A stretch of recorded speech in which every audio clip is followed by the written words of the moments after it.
What's up guys, pag-uusapan natin ay yung problem po sa Bilibili. Ano yung pag nag-search po kayo, wala pong lumalabas na ano-ano na video or sabi po niya ay no relevant result were found po. So yun po ang pag-uusapan natin. In this tutorial po, kailangan po, first kailangan, ayan, i-check nyo po yung inyo pong tawag dito, phone capacity or yung memory po ninyo. Kasi mangangailangan po ito ng memory kasi ayan po i-aano po natin, i-update po natin yung app. So, isa sa mga paraan po 'yon. Ito po ay kung alam niyo po ba kung paano malalaman kung may enough memory pa yung phone niyo at ano ba ang dapat gawin? First po, ayan, punta po tayo sa setting ng ating phone. Kung iba po yung setting ng phone ninyo, ayan, papakita ko na rin po sa inyo yung setting kung paano po malalaman. Baka parehas po sa inyo or baka magka-idea po kayo. Or kung hindi man, try to find sa may setting po ng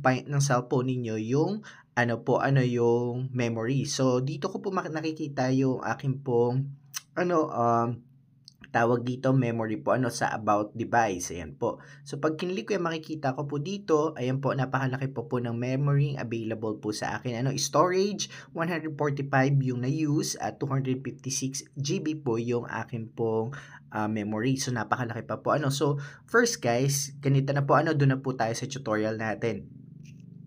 First, kailangan nyo pong i-off yung phone ninyo for 20 seconds. Ayan po, kailangan nyo pong i-off for 20 seconds. Then, pagbukas po ninyo, ayan, paghintayin po lang ninyo ng saglit, then, i-restart nyo po ng phone ninyo.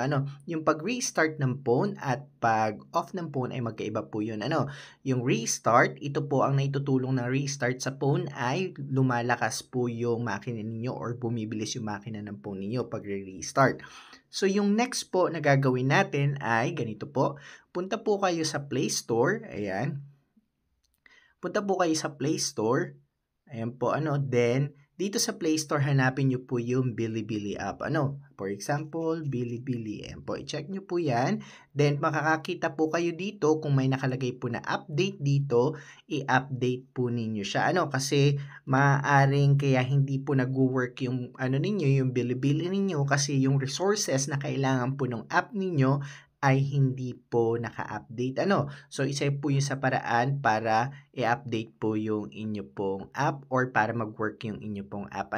So, kailangan po ma-install yung mga updates na kailangan. So, yung pangatlo naman po, ayan, yung isa pa po natin kailangan gawin, ayan, punta po kayo sa inyo pong, ayan po, i-click ninyo yung Bilibili ninyo, Bilibili app, ayan po, i-long press ninyo, then punta kayo dun sa app info. Kung wala pong app info at wala pong lumalabas na ganito, ito naman po ang gawin ninyo. So, ganito, punta po kayo sa setting ng phone ninyo.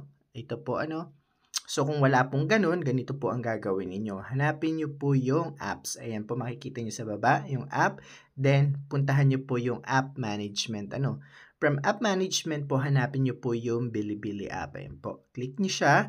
Then, makikita nyo po dito yung storage. Ayan, pindutin nyo yung storage.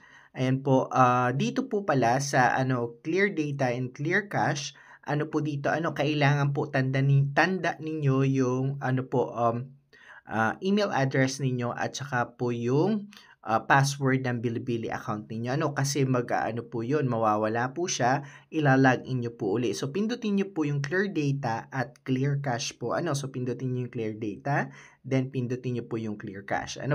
Then, nyo po, i-check nyo po uli yung inyo pong Bilibili. I-check nyo po kung nagwo-work na. Pag hindi pa rin po nag-work, i-restart nyo po uli yung phone ninyo. Restart again guys.